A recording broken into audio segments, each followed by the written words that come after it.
All right, boys and girls, we've got a good one for you today. This 2019 Road Glide is about to get some major upgrades to the front end. We've got some Ohlins components to go in here. We've got some gold fork tubes. We're also going to be dealing with the gauge relocation here up at the top with Thrashin's top triple tree as well as their gauge relocation kit. And we're going to give a little bit of a makeover, a spring refresh, if you will, for this bike that's already pretty well hooked up with a whole bunch of stuff done to it.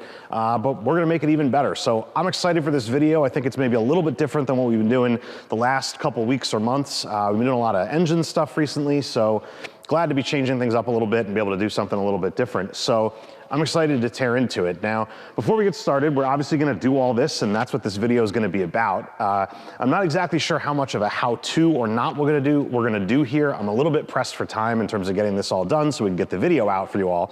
I'll definitely show you in detail doing the Ohlins cartridges, because I think that's probably a point of interest. We'll talk a little bit about doing the Thrashin components up at the top, but maybe not a complete step-by-step on the teardown and reassembly. So just a little disclaimer up at the front before everyone gets mad and tells me I skipped over the part they needed to see. But I can only do what I can do. So we're just gonna go ahead and get started on this and get tearing into it. First thing I'm gonna do is clear some of these parts out of the way and start to get some things taken off here to make some room for what we're gonna do. And well, I guess we'll check back in when we start to get the front end disassembled. So stick around and stay tuned. Okay, so I lied. Before we do any disassembly, the first thing we're actually gonna do is go ahead and disable the main power switch here on the bike. Obviously, if you've seen these conversions done before, you know that the ignition switch goes away. What's nice about it, and maybe I'm telling you all what you already know, is that on these BCM bikes with the CAN bus, there's no big power running through this. It's just a switch that plugs back into the harness of the bike. So very simple to disable the switch just by flipping the switch with a laptop here. So what I'm gonna do is go ahead and make that change. We are going to disable the ignition switch.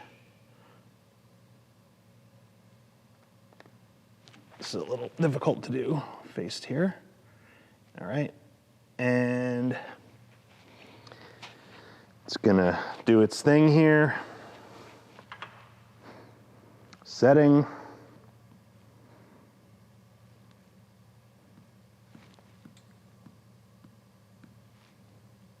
And looks like we're good to go.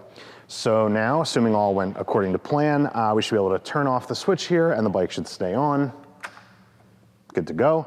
Now, obviously the main power of the bike is just controlled through your handlebar switch here, similar to how it is on the M8 Softails, and actually the super new bikes, the 2024s eliminate this switch as well, I'm pretty sure.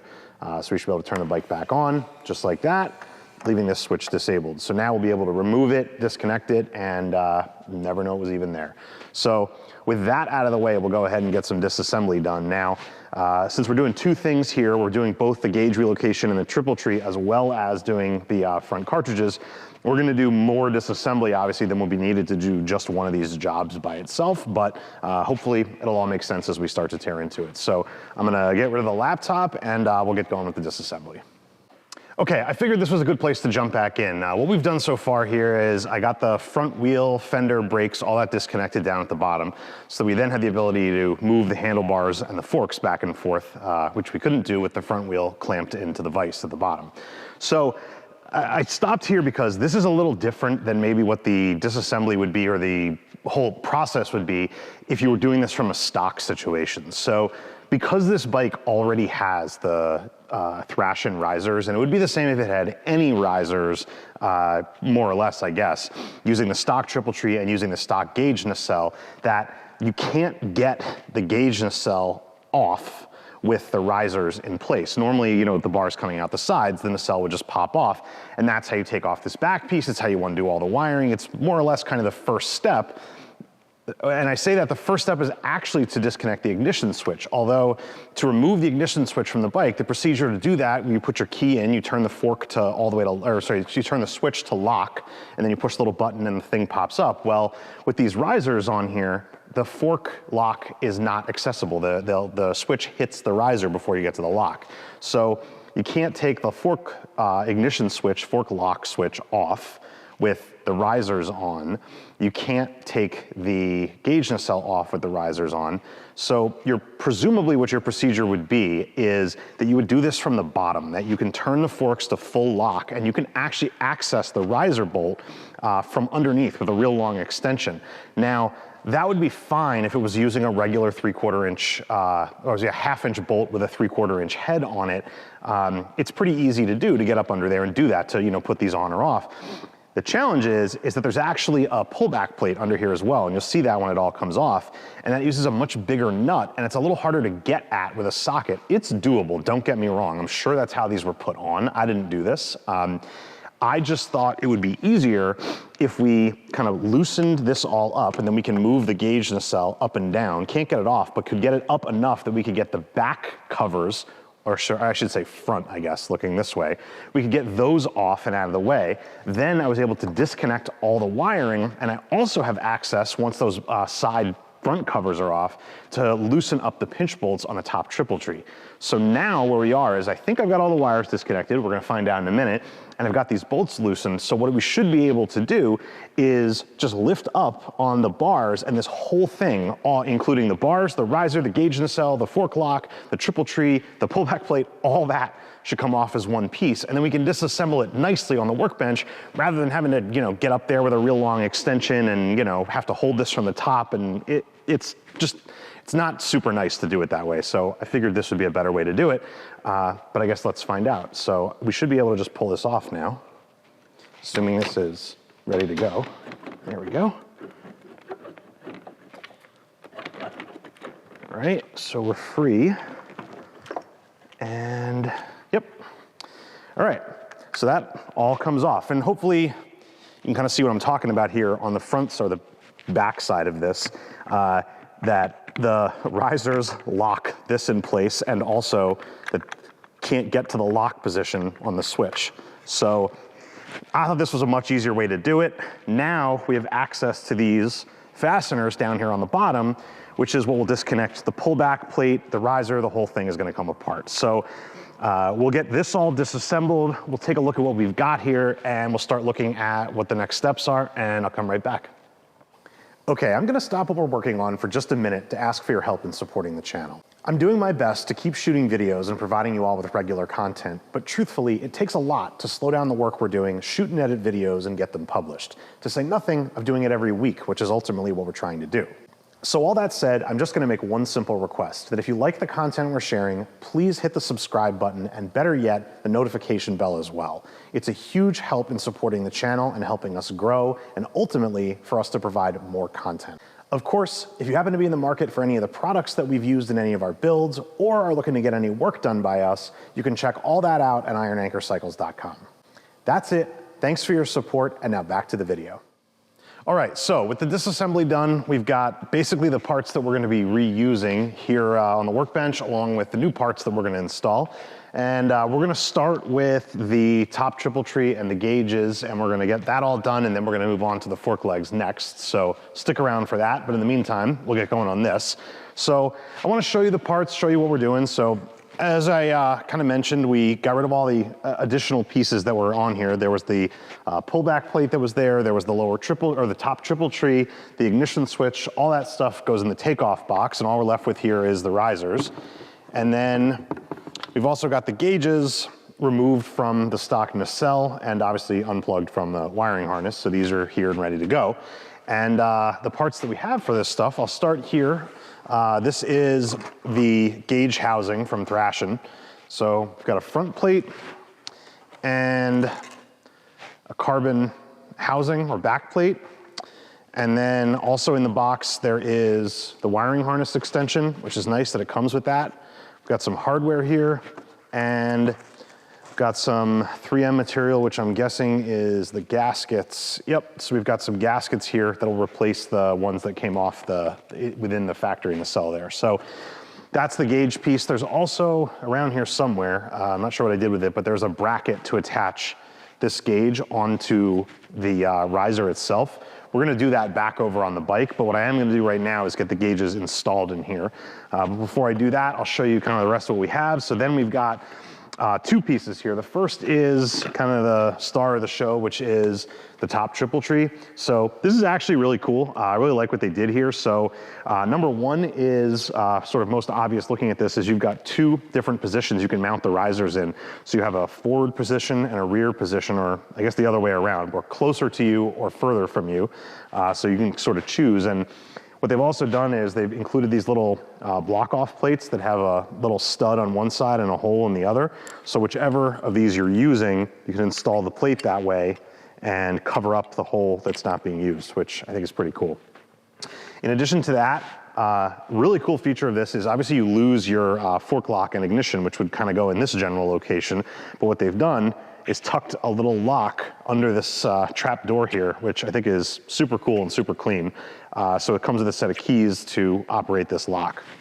And then it obviously comes with some bolts as well. Now, we're a little bit complicating things here in this particular install because in addition to these risers, which originally were mounted to that pullback plate, which gave some additional height to them, since we're not gonna have that pullback plate anymore, we've gone ahead and got a set of 1-inch riser extensions from Thrashin. So these are gonna make up some, not all of that height, but some of it. So these do come with longer bolts, which are 4 inches long.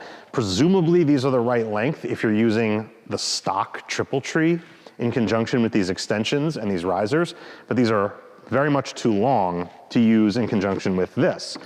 The bolts that come with this are too short because they're not meant to be used with the extensions. So very simple solution, just ran over to the hardware store and bought a set of 3-inch long bolts, which are the exact right length.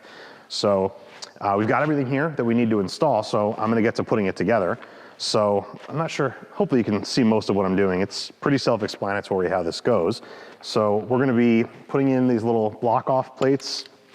We're gonna cover up the front holes, and we're gonna use the holes that put the bars closer to the rider, which is definitely the way I would go too. I love that pullback feeling of getting the bars in closer. So we do that, and then we just need to get these bolts started. So I'm gonna put some Loctite on them.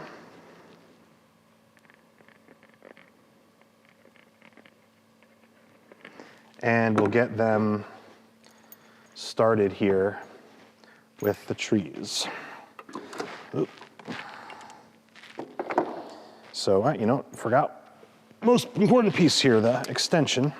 So that all needs to go in. Actually, I'll put that there. This would probably be easier if I wasn't trying to show it on the camera or if I had a second set of hands, but we gotta do what we gotta do.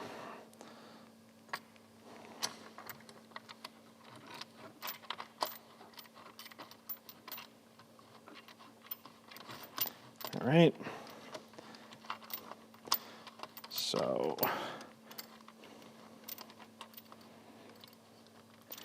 all right, so we got one started. Let's try and get the other one going.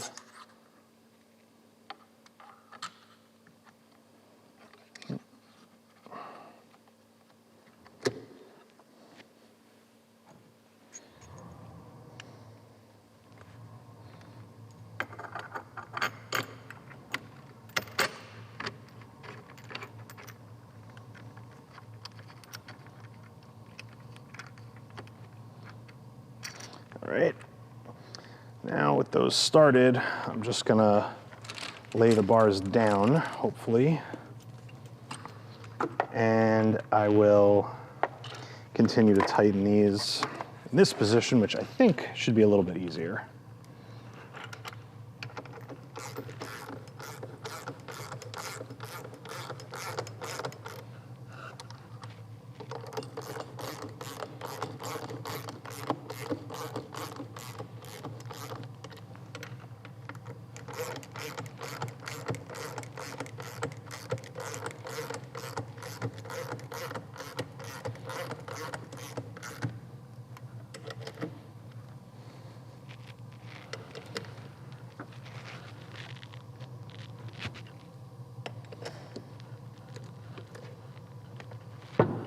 Okay, so with that connected, now obviously we've got our bars, risers, all connected onto the top tree here. And this is more or less ready to go on the bike. I'm gonna put this aside for just a minute and we're gonna work on getting this gauge set up in the housing. So what we wanna do is make sure it's nice and clean, no anything on there, dust or anything to get trapped. And I'm gonna start by, well, I was gonna say putting the gaskets on, but I'm gonna open up this hardware first, just so we've got it ready to go.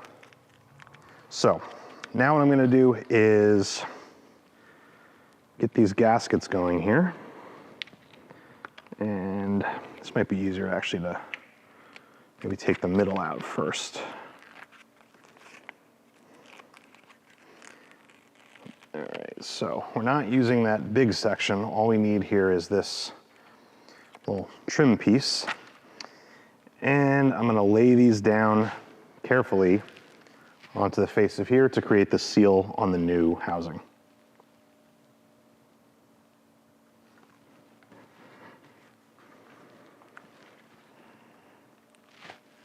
All right, so there's one installed on that side. Now I just have to go over and do this side.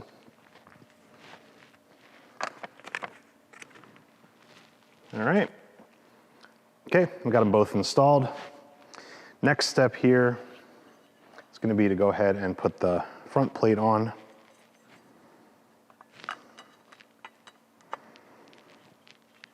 Just drop them in like that. Looks pretty good.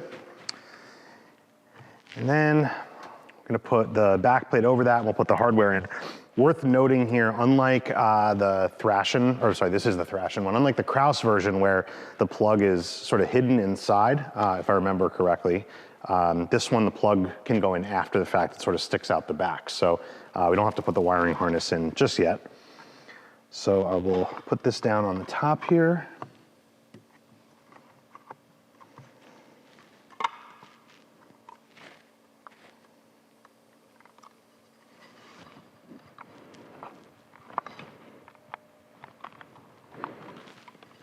Just gotta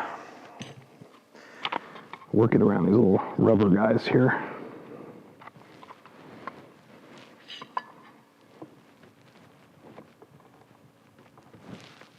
There we go. All right, so that was actually a little bit easier to put it into the backside first.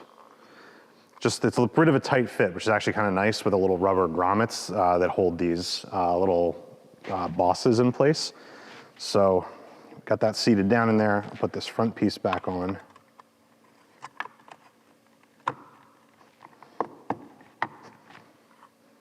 Just gotta get this all to go around here.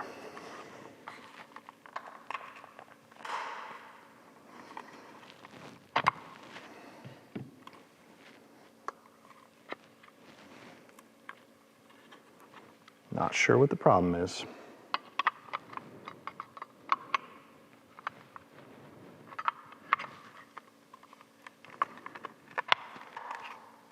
There we go. There we go. Oh, maybe not. Now this side popped out.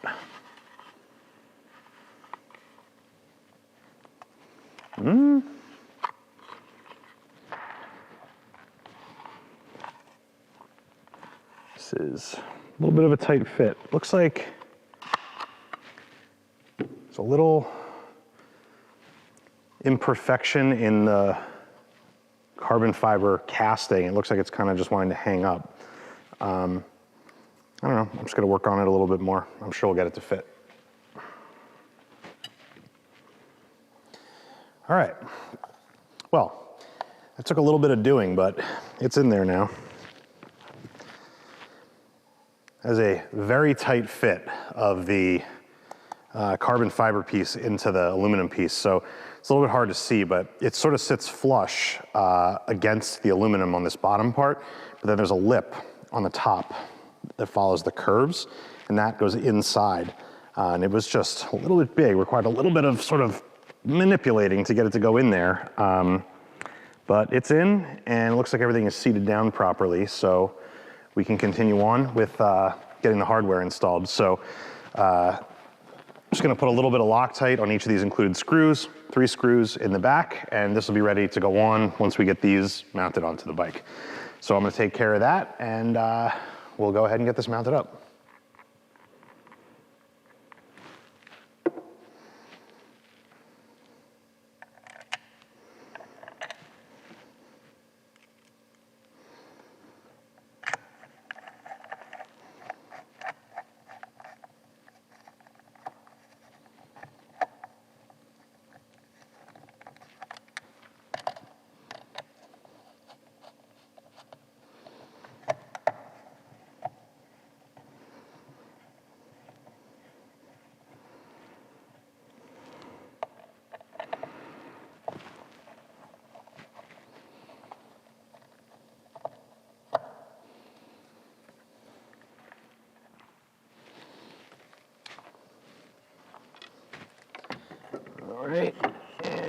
will slide this into position, hopefully.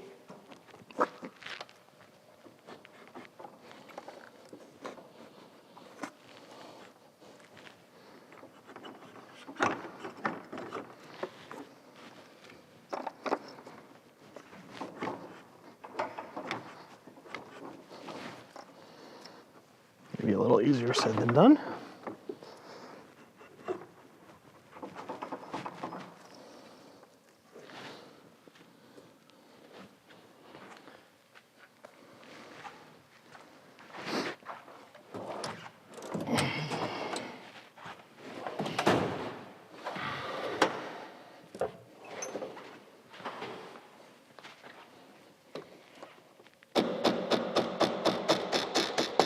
There we go.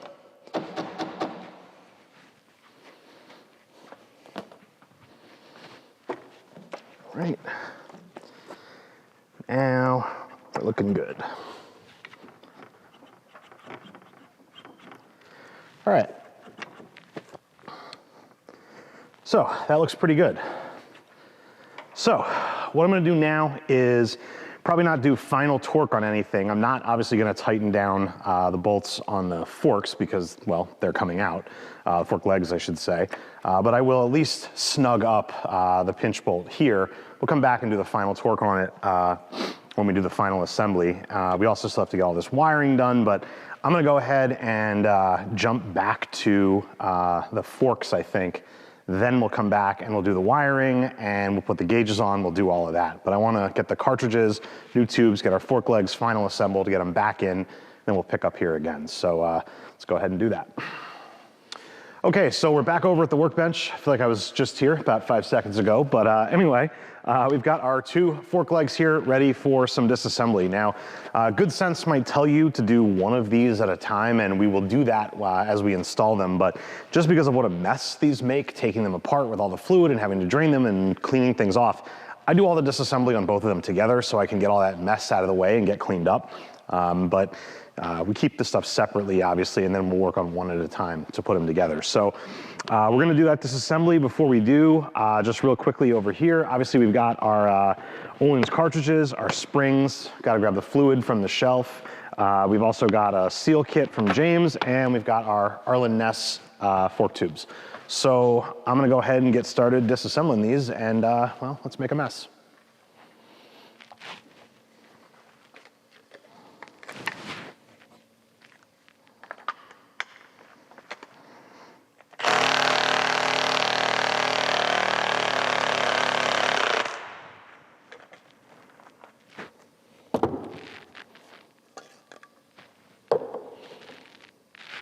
All right, so that's one cap removed and on the floor. All right, so I'm gonna take this over to the drain and I'm basically gonna pour out what's in here, the fluid, all the spring, the spacer, all that stuff, dump it out in our drain tray, and we'll come back over and keep working on this.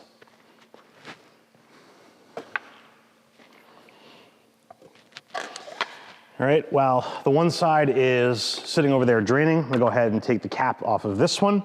We'll let this one start draining as well. Once we got the fluid kind of out, we'll wipe them off, bring them back over here, and we'll continue the disassembly.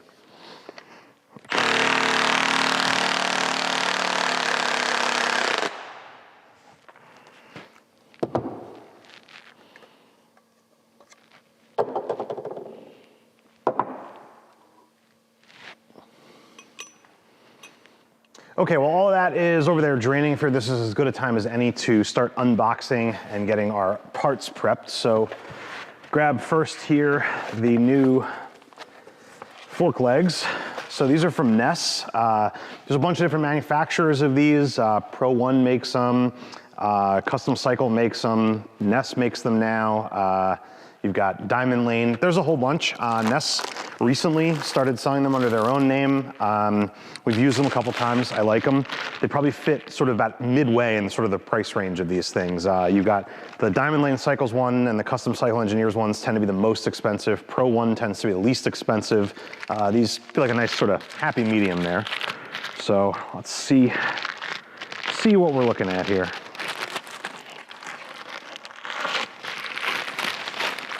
All right. So there's one. I think these look really good. I do, I like them. This is the second or third set of these we've installed. So also worth pointing out at this point, these are stock length OEM, OE spec, I should say. And they do make them, lots of manufacturers do, Nest does as well, make them in a +2 configuration. You'd have to then modify the cartridges to work with a +2 configuration as well. We don't do that quite as often as we raise the rear. Seems like when you have like an Ohlins 13.5 inch setup in the rear, the stock front seems to work pretty well. You can go to the 2 over if you want in the front. Definitely want to make sure you've got a pretty good size inseam though, because these baggers are not small, and raising up the front makes a big difference, but so does the front in terms of raising the saddle height on the bike. And you definitely don't want to be in a situation where you're not getting your feet on the ground firmly, particularly on a bagger. So anyway, so here's one. We'll obviously get these cleaned off. There's like a little, you know, sort of like packing oil kind of residue on here. So we'll get these cleaned up. I also neglected to pull off the shelf. I said we had our seal kit, which we do. We also need a new set of bushings. So there's 2 bushings per slider. Got to grab those off the shelf as well. We're not going to reuse the ones that are on the OE original sliders.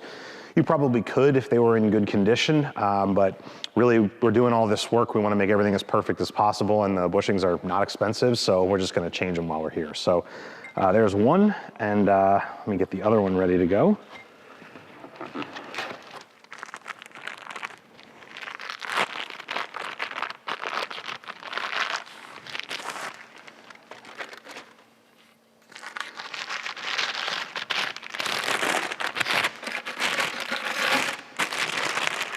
All right, there's that.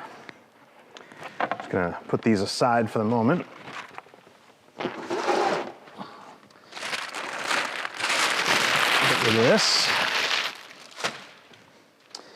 All right, and then we've got our part of this whole operation here, which is the FKS 228 cartridges from Ohlins. All right, so we got our paperwork, stickers, all that good stuff. Throw that up there for the moment.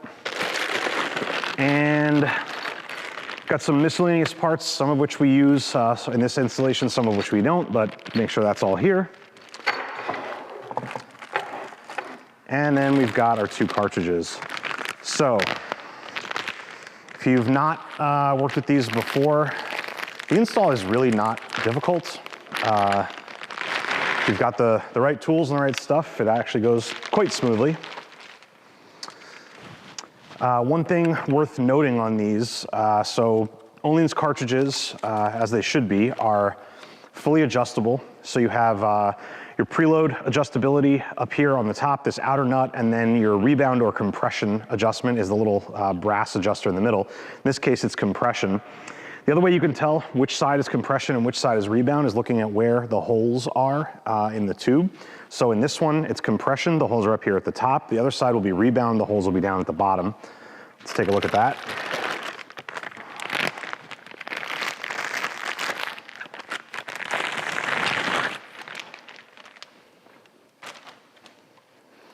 All right, so this is our rebound side.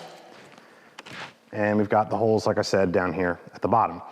So the way these get installed, the conventional setup is right rebound, RR, and then the left side is for the compression.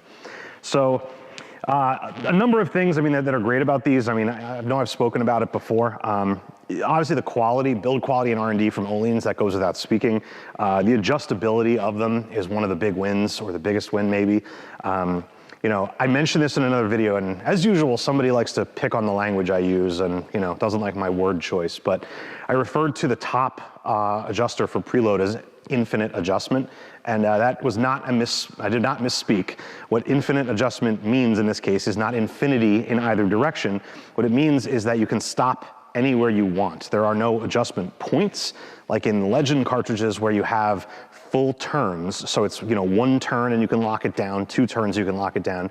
This can be adjusted anywhere you want. It's just a nut that spins, and it's just gonna drive down this head right here that's gonna put more preload on. So infinite adjustability doesn't have to mean infinite outweighs, it can be infinite inside. For example, there are an infinite number of numbers in between the numbers 1 and 2. So for whoever you are who thought I was wrong there, well, that's for you, I guess. Anyway, back to it, infinite adjustability on the preload, and then you have your compression and rebound adjustment all available on the outside. Depending on your bike, like in the case of this Road Glide or a Dyna, and really anything that doesn't have a fairing covering the fork tops, you can make these adjustments on the fly anytime you need to. So really, really easy to do. So, all right, there's our 2 cartridges and our springs. Get these unboxed.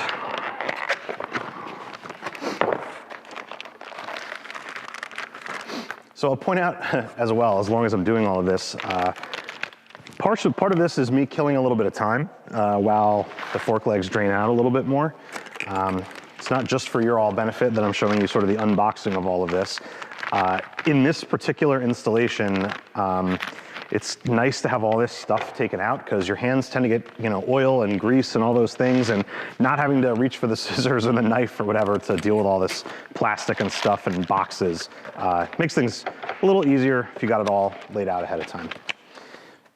All right, so let's reorganize here a little bit.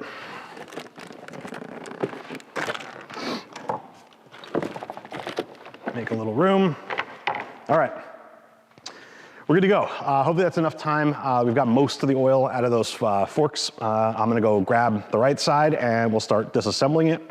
And we'll do the left side, do this disassembly on that. Once it's all disassembled, we'll clean everything and then we'll start reassembling. So let's go.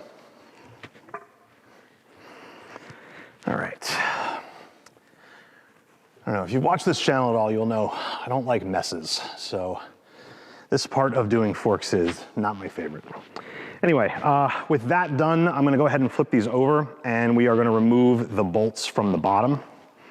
Now, one thing worth pointing out here is these bolts are easier to install and remove when there is pressure holding the damper in place that's in there, which is what these thread into.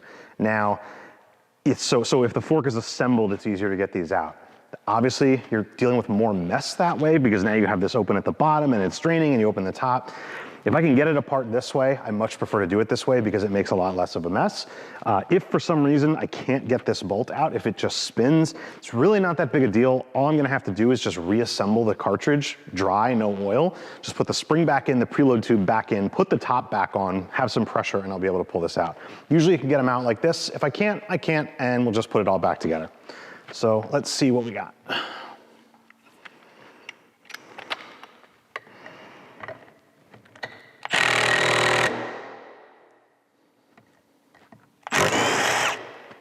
Okay, got it.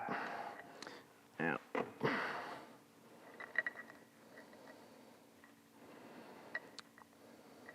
All right, so there's a bolt that came out. There is a copper washer that will sometimes come out on the bolt. More often than not, will be stuck inside the bottom of the leg, which is how it is here.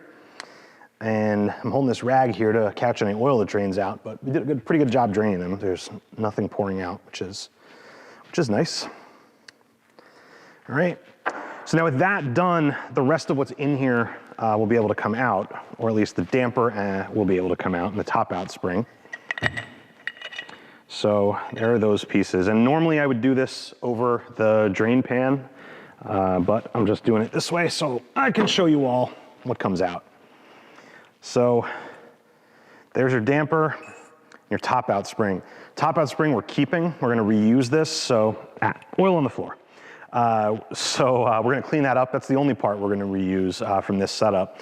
So I'm gonna just go deal with this stuff. I'm gonna go do the same thing on the other leg, just so I can keep in order, left, right. And I won't show that because it's exactly the same. And then I'll just jump back over to this leg and we'll start disassembling the top from the bottom. Okay, so with both dampers and bolts removed from both legs, ready to separate the top from the bottom here. Now, it's worth pointing out that if you were not changing your tubes and your seals were good, like you're working on a new bike, low mileage, no evidence of leaking, these look really good, you would not have to do any further disassembly. You would simply start here and continue with the installation process. I will make a note of when we're back at this point with the new parts installed, and you can kind of know that that's where you'd pick up if you weren't changing your tubes or your seals.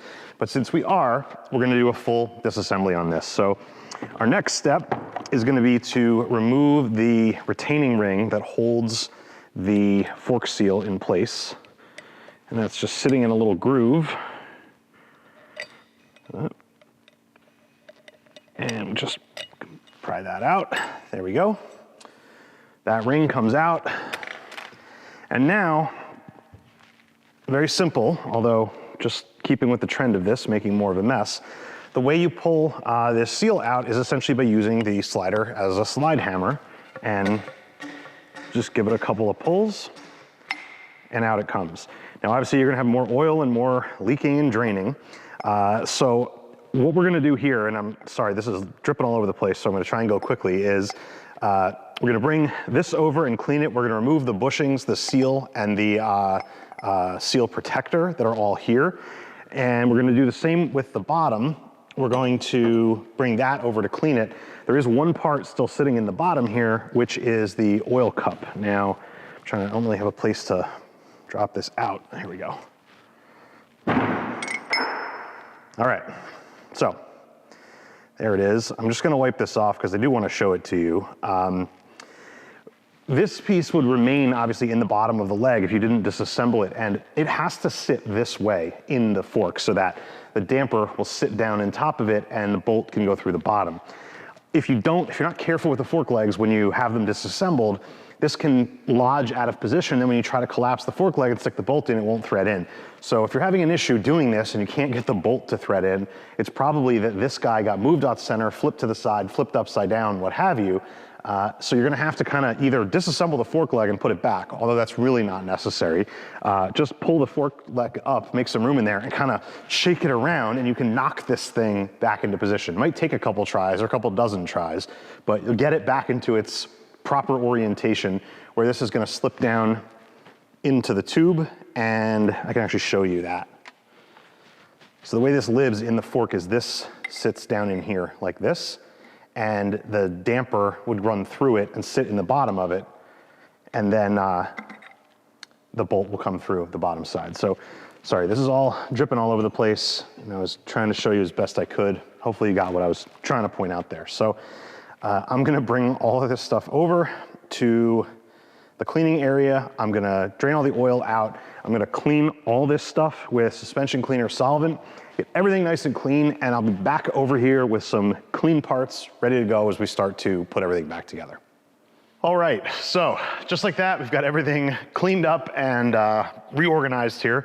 Got all our dirty rags gone, clean up all our little spills, and we're ready to start putting this together in a nice clean working space, which is obviously super important. So first thing I'm gonna do is I'm gonna get our fork legs set up here with the seal, the spacer, which is really a seal protector, and our bushings. And I'll show you how all those go on. We'll put them onto each leg, and then we'll get them put into our fork tubes.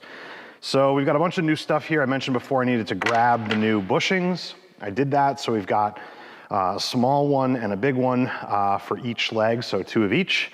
And then we've got, let's see, grab everything here.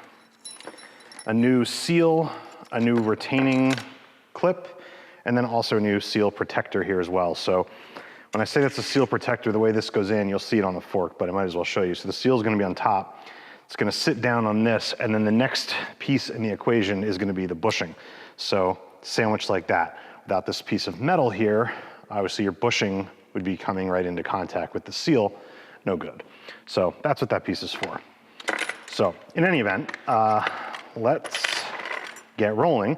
Got some other new stuff here. I'll show you that as we go through it. But the first thing that's gonna go on, this is sort of reverse of the removal, which we didn't do because we didn't have to. But the seal is gonna be the very first thing to go on because we're gonna slide everything on from the bottom here. Now, there are a number of different schools of thought about putting these seals on in which direction and how to do it without damaging the sort of sensitive sealing area on the inside.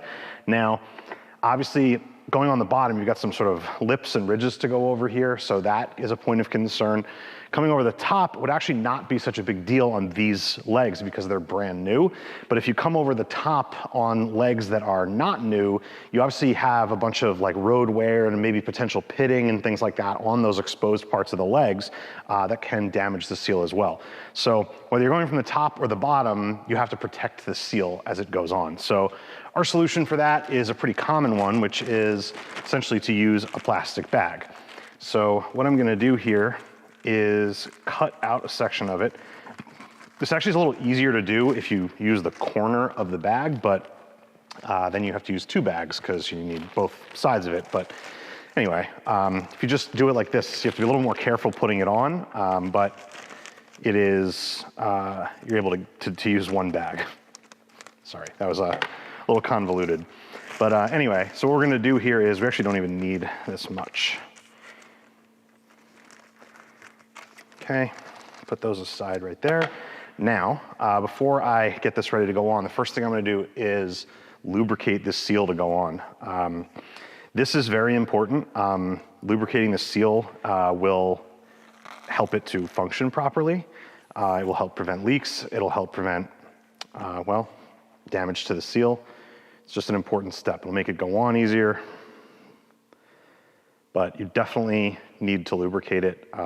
And you definitely don't want these to leak. After you've done all this work, you certainly don't want to have to come back and do it again because you've got a leaky fork leg. All right, so with that greased up, I'm gonna, am I on camera here? Hopefully you can see what I'm doing here. Let me zoom in a little bit. You can see a little bit better. All right, so what I'm gonna do here is I'm gonna take this plastic and I'm gonna wrap it around the fork leg. So now the theory here is that the plastic will prevent, sort of create a sled or a ski over any imperfections that exist to protect the seal. So we'll put this on, making sure we've got it in the right orientation and push it up over the lip. And now we want to move the seal along with the plastic. And now we've got it into the position I want it to be in. And we'll just slide the seal and the plastic apart. And now we've got our seal installed and protected it with this plastic here. So that's gonna be the first piece. Our next piece to go on is gonna be the ring. It's got, because just like a washer is, they're stamped. So there's a round side and there's a sharp side. So we're gonna put the rounded side towards the seal. The sharper side is gonna go down. Our next piece to go on is gonna be our two bushings. What I'm gonna do though is I'm gonna grab a little bit of suspension fluid and I'm gonna lubricate these bushings as I put them on. Just need a little bit here. Okay, just pour some in the top there. And now I'm just gonna take a little on my finger and just run it all the way around. And I'm gonna do the same on the fork leg. This will probably all get done naturally anyway, but better safe than sorry, I say. So do one bushing and then the other. So the one is a little, I called it smaller because it's not as tall as this one, but it's got a bigger diameter, so it slides up onto the fork leg proper. The next one has a little bit smaller of a diameter, and it is gonna lock into the groove that's at the bottom of the tube. So it's just gonna slide on like that and on. And now we've got all our components installed and ready to go. Just wipe that fluid off my hands a little bit. And I'm just gonna pull these pieces down.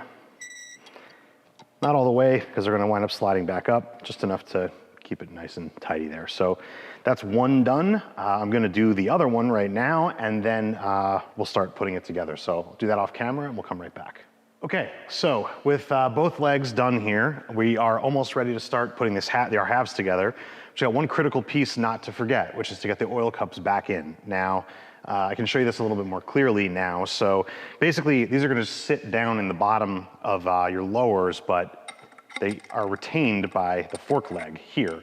So the easiest way to do this is, rather than trying to drop this into the lower, just gonna stick it into the bottom of the leg there, turn the whole thing upside down, and then, just making sure everything's still nice and clean in there, slide the fork leg over the top.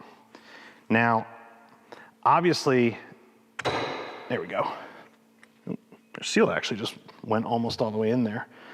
Wasn't trying to do that yet.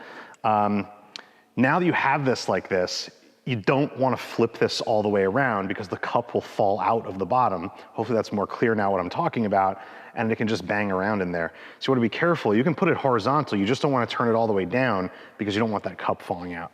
So what I'm gonna do right now, before I put this seal in, is we're gonna grease the outside of it now a little bit so that it'll go in nicely.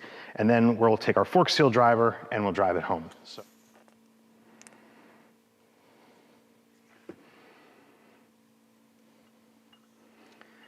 So one of the things I can sort of point out from here, we can see what I'm doing is, obviously we lubricated the inside lip of this seal and the outside as well, but more importantly the inside, for what I'm about to say, is you will notice a little bit of residue on your fork upper when you first put this together. It's not a leak, that's just that grease that we put on there that's sort of leaving a trail behind it. It's not a big deal, it'll stop eventually. Don't think you have a leak if you don't. If you have literal fluid, you know, being left on there as it wipes up and down, that's a different story, but the residue from the grease is gonna be normal, all right? So we're gonna put this in. Now, I mentioned don't turn this all the way down. You can turn it all the way down when the fork leg is collapsed, like that. Now, I don't know if you could hear that click. It did slide down, so you wanna be careful with it. But it's okay to do this, and obviously you're gonna have to do our next step, which is gonna be to drive the seal into place.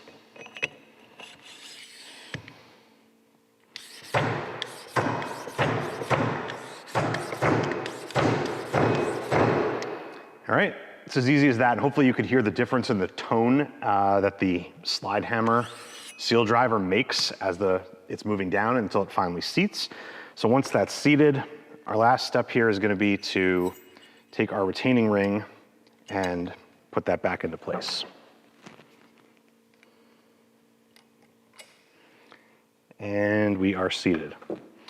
So, I said before I would tell you when we're back at the point which you would be at if you didn't do your disassembly completely on these.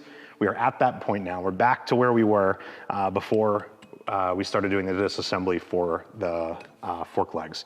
So this one is ready to start having the cartridge installed in it, but I gotta put this one aside so I can just reassemble the other side, and then we'll pick up with doing the cartridge install on both of these.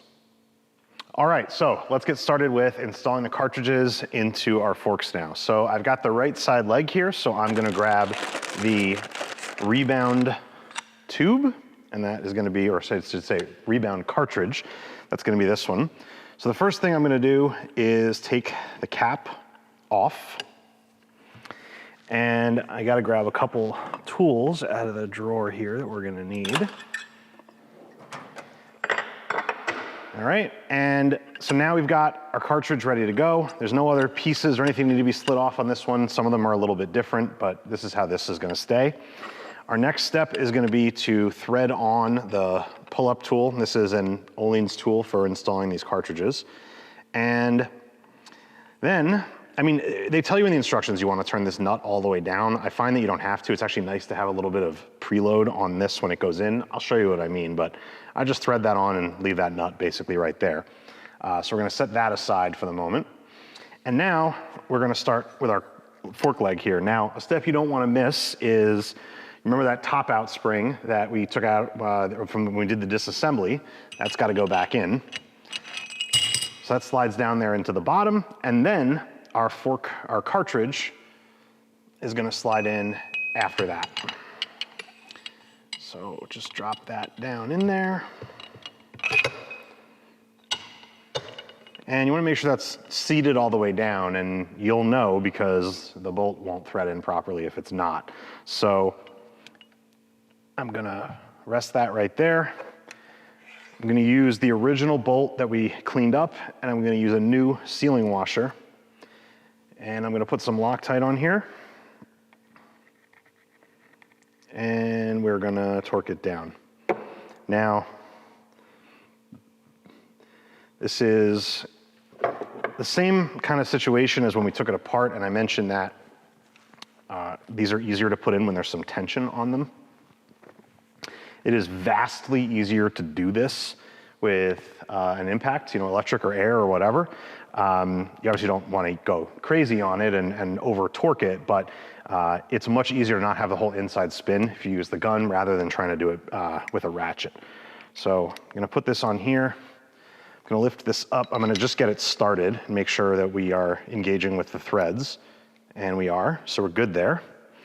And now, if I can do this one-handed, I'm gonna turn the gun down a little bit and we're gonna send it home.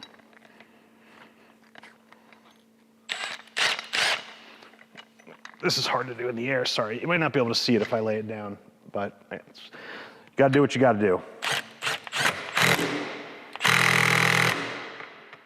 Done. Now, there may be a torque spec for these. If there is, I'm sure there's one in the book. I don't know what it is. In my experience, I've done this so many times. My little Milwaukee 12 volt here set on number 2 seems to be sort of the perfect, not gonna leak, not too tight, you know, nice happy medium. So that's seated down nicely. And obviously now it's all bolted in. You don't have to worry about that piece flopping around or whatever. We're ready to keep rolling here. So the next thing we need to do is we need to fill this with oil. So there's a couple of steps to that, and this is as good a time as any to mention the setup data sheet that comes with your kit. So I've kind of put some red marks on here showing what we're gonna be doing. So if you have your rider weight information, and our rider, this customer is right in between, what is that, 100 and 110 kilograms. So those are gonna be our settings. And then this bike is with a fairing, obviously, and so that's why I've kind of outlined that section in red there. You also have some other information up here that's important and why I mentioned it now, such as your oil level, which in this case is 140 millimeters. Now we're not quite ready to measure that yet. We've gotta bleed this out and get it set, get the air out first. So I'm gonna grab the oil measuring tool first so I don't have to go get it when my hands are full. But I'm gonna grab that, we'll put the oil in, we'll start bleeding it, and then we'll set the oil level. Okay, so we're gonna take a new bottle of suspension fluid and we are gonna start to fill up our fork leg. Now, hopefully you can hear the bubbles forming there. What's happening is the oil is moving into the cartridge and forcing the air out. And so the oil level is gonna obviously continue to drop as that happens. So we're gonna sort of keep pouring in until it stops. And then we will pump the cartridge in order to bleed the rest of the air out.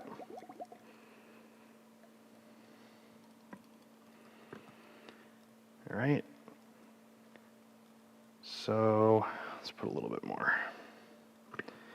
All right, so that seems pretty good for right now. So I'm gonna start by moving the outside.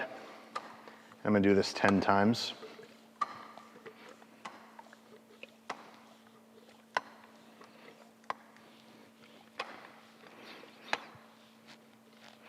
Okay, and then I'm gonna pump the cartridge at least 10 times as well. And what you'll notice here is as the air starts to move out, you'll start to feel the resistance of the valving in the cartridge in one direction, but not the other.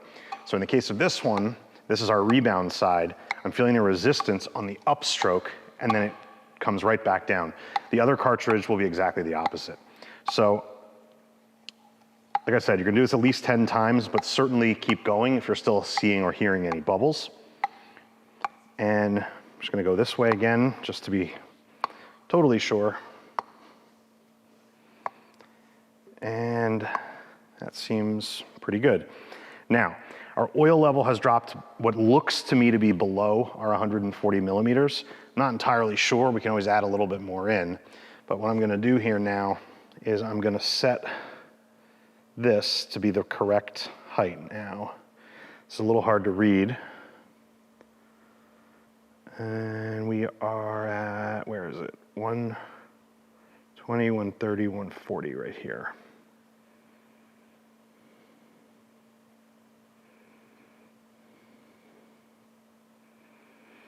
All right. Okay, so how these work, this is a universal tool. You've got measurements on this little pickup tube that comes up to this plate right here. So we're gonna set this plate down on the top of the fork tube, and it will pull any oil that's above 140 millimeters out, leaving us with exactly 140 millimeters. That just reminded me of, I don't know why, get 4 gallons of water in the 5-gallon jug, Die Hard with a Vengeance. If anyone thought of that too, let me know. But anyway, let's put this in. Now, obviously, if I don't get any fluid, it means it was too low and we're gonna have to add some in, but I actually think we might be okay here. So obviously you wanna hold this as straight up and down as you can and start to pull some fluid out. And it seems like we were not too low because we're pulling fluid out.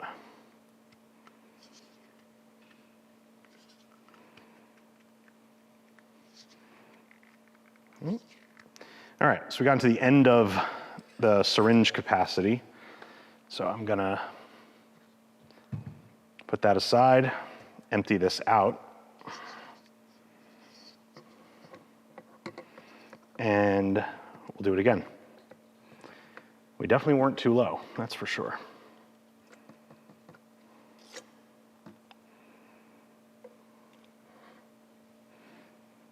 Okay. Put that in there. And we're gonna do the same procedure again. Yep, we were right there. Ooh, maybe not, there it is. All right, so now we're sucking just air. It means we've got all the excess fluid out. So that's ready to go. Let's drain our syringe of what little extra fluid was in there. And move that bottle out of the way.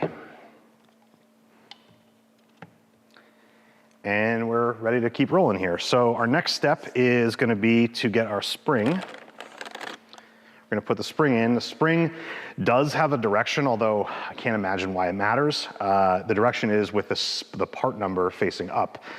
These are not a spring that matters in terms of functionality in the direction. It's not wound differently one way or the other. The only thing I can assume is that you put the part number facing up so that without taking the spring out of the fork, you could take the cap off and look in it and see what rate spring is in it without disassembling it. But that's just my theory. Maybe I'm right, maybe I'm wrong.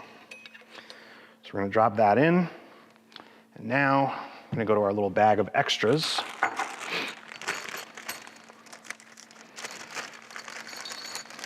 And we're gonna grab some pieces here. Now, just as long as we're taking this all apart, I'm gonna open this second bag that's in here. This is the O-rings for the caps.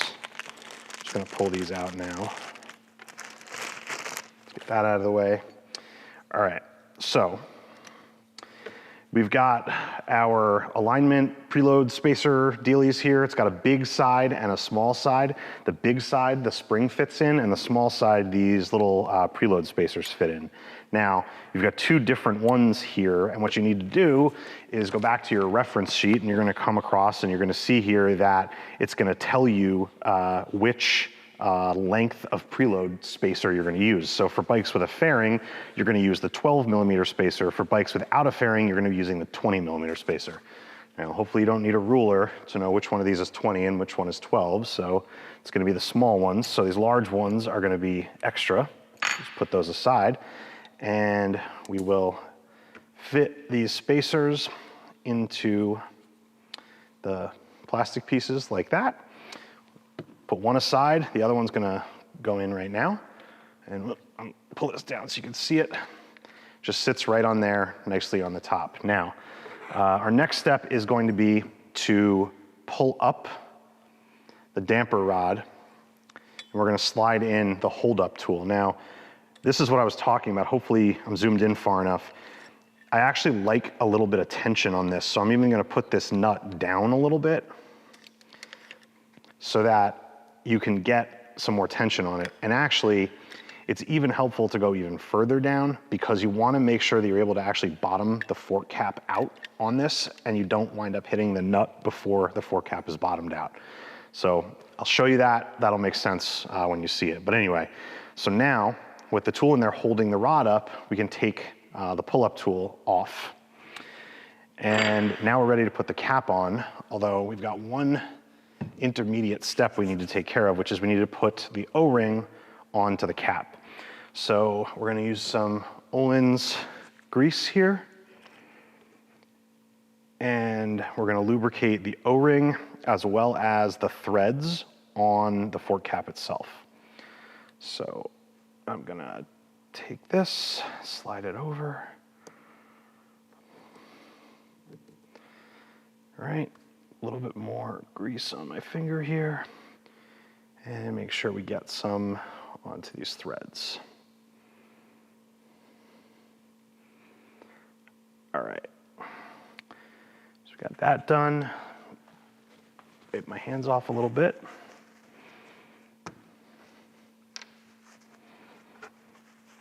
All right, so with that situated, go ahead and put the cap onto the damper rod. Now, hopefully you can see what I'm talking about here. So what we're gonna do is we wanna thread this all the way on to the damper rod. Now, if the nut was higher, you might not know if you actually bottomed it out rather than you just hit the nut. But you wanna make sure it's bottomed out, which we know it is because now the whole rod is turning. So once this is bottomed out, we can keep turning it and it will draw the nut up to the top.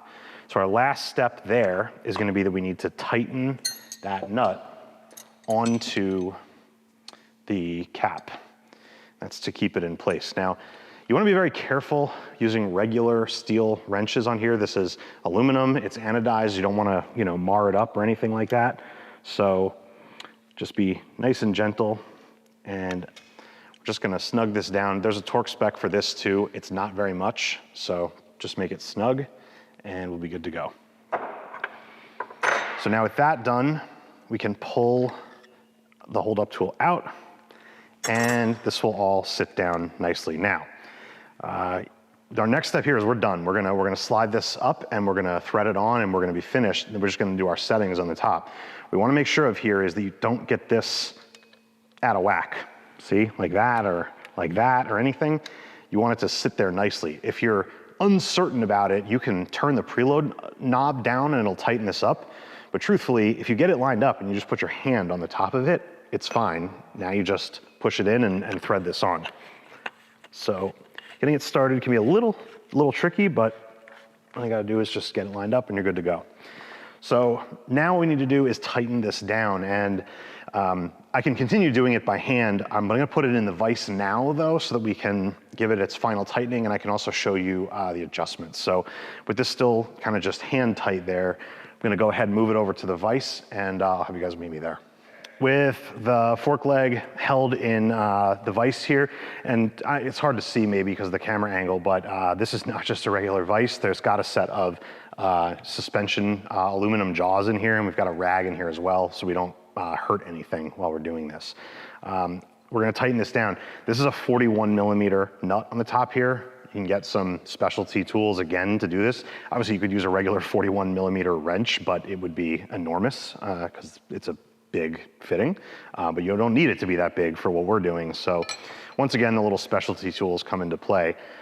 These are also designed to not mar the surface. In this case, this particular tool is not a soft aluminum like some of them are, but it does have the corners cut out to make sure that I can actually show you.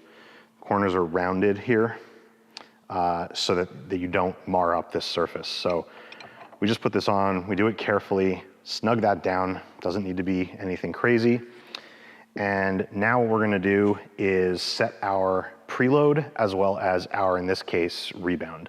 So first thing we need to do to set the preload is we're gonna open this all the way up, and that's right there. And now, looking at our spec sheet, I looked at it before and it was 15 turns of preload that we need. So I'm just gonna line this up here so it's perpendicular to me, and I'm just gonna count out 15 turns in. 1, 2, 3, 4, 5, 6, 7, 8, 9, 10, 11, 12, 13, 14, 15. All right, and then we're gonna set our rebound adjuster. Now this one's a little different. This is gonna be counted from closed, not open. So it comes from the factory open. So we're gonna run this all the way in, and then we're gonna count out the number of clicks that we need. So we're gonna go in.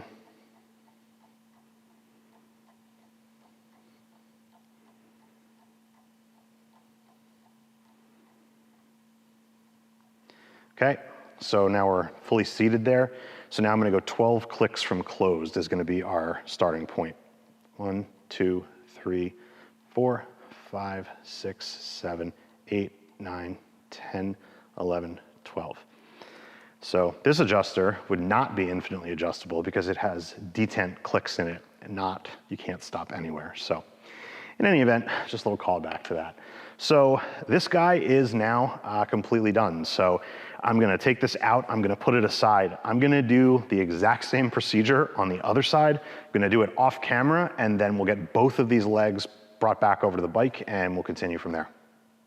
All right, let's get some fork legs put back on the bike.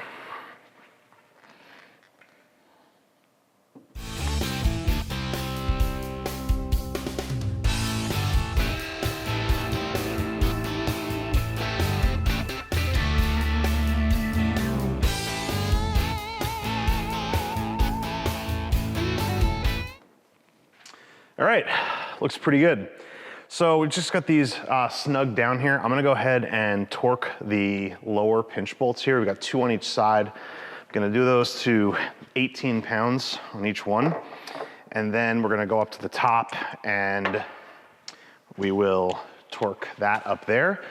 We'll go ahead and then take care of everything else up top while we can still move the front end back and forth.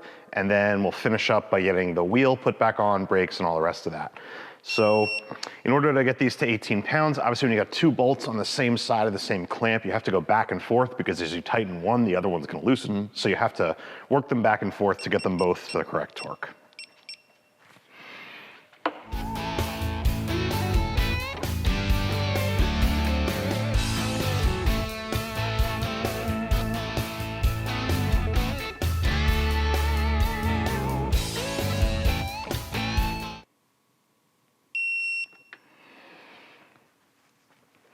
All right, so that's our lowers done. Let's go ahead, drop the bike down.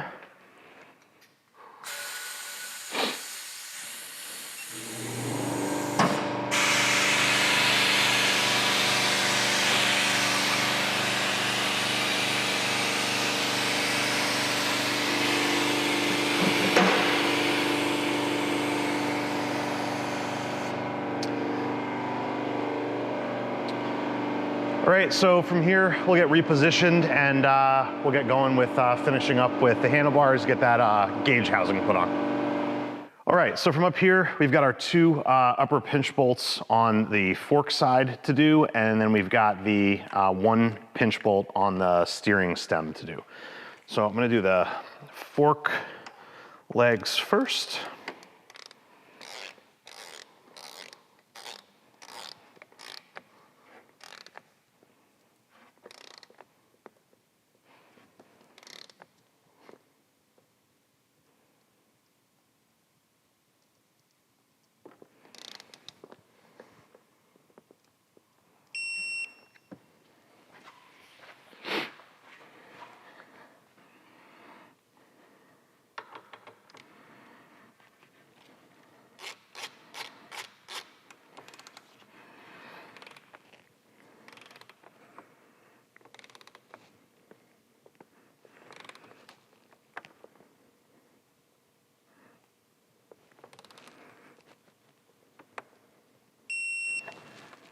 Okay. And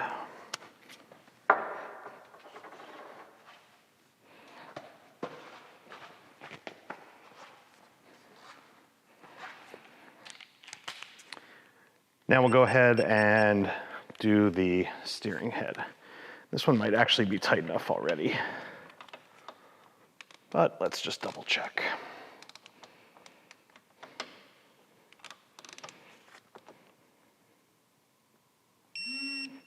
Yep.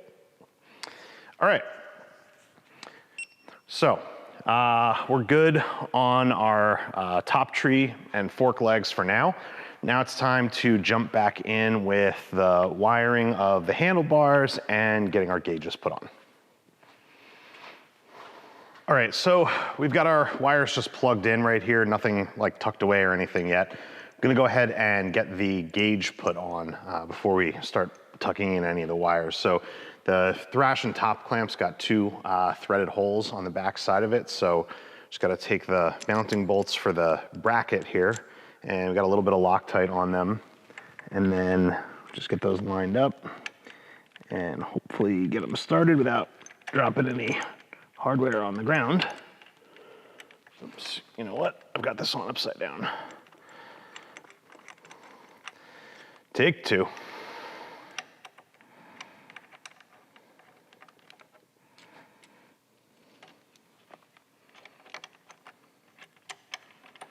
There we go. Much better. And you know what? This is not gonna work. So it's a little hard to see maybe, but I did something bad here. So the bolt is not gonna be able to come out to put the gauge in. So we're gonna we'll be able to get wrenches in there to tighten it up with it in place like this, but we won't be able to slide the bolt out. So let's try this again. All right, so here's the rest of it. This is the housing we did. This is the rest of the bracket. So that's got to get attached onto there. I don't have a free hand here. Let's just go ahead and do it this way.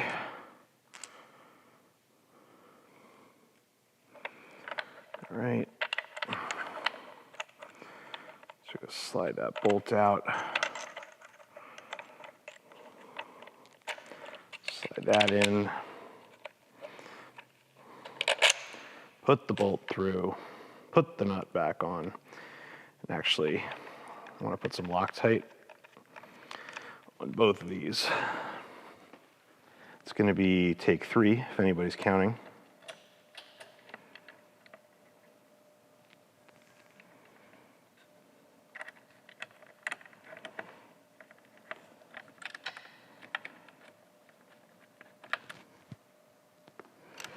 Okay, that's 1 and 2.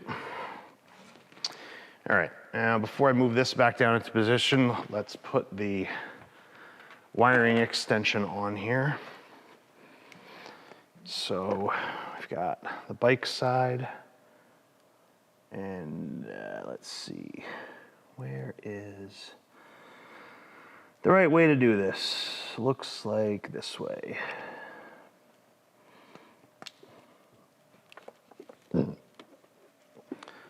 Okay, this is quite the long extension.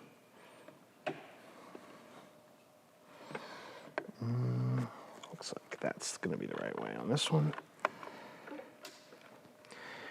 All right, so before we go any further here, what I'd like to do is give this a quick test and make sure we've got everything wired up correctly.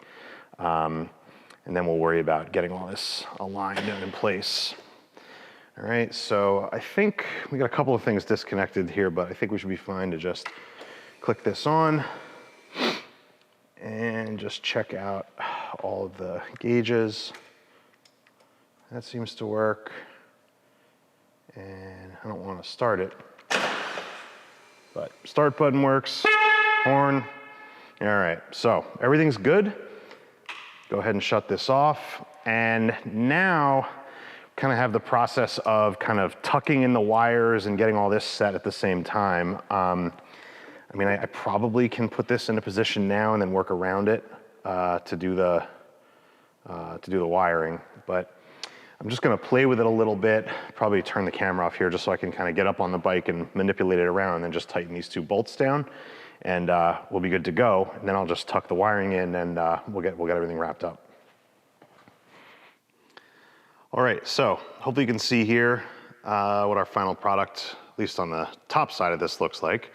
So you got a really nice view of the screen, your gauges, everything tucks in really nicely. It's kind of like a choice of what you want to do with these lines. I mean, the 90-degree fittings coming off of here, kind of want to direct the lines in. You could change this up and kind of have them out of the way of the gauges a little bit more, but truthfully, if you're up in the riding position, which is more like up here where your head would be, those aren't really in the way. I just tucked them down there and sort of zip tied them to the risers just to get them out of the way. They're just pretty long for this bar setup. Typically on a road glide, we would do taller bars than this. So, you know, just, you know, you gotta do what you gotta do just using the original lines. You could obviously shorten them up and change this up and kind of have them run just sort of down and out of the way, but that's what we got for now. So I'll just take a look over here. You can see we've got everything tucked in, out of the way. Everything looks really nice with the fork tubes, Ohlins cartridges, triple tree. I think it came out really nicely up there. So from this point, what we're gonna do is go ahead and just lift the bike back up and we'll finish putting together the parts down at the bottom.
All right, well, that is gonna be a wrap on the install on this road glide. So hopefully you got something out of the video. I've been doing my best to try and keep these things coming. It's about 12:30 on Friday night right now, so I gotta get done here, get home, get some sleep so I can get back here tomorrow morning, edit this video and get it posted for Sunday so you all can see it.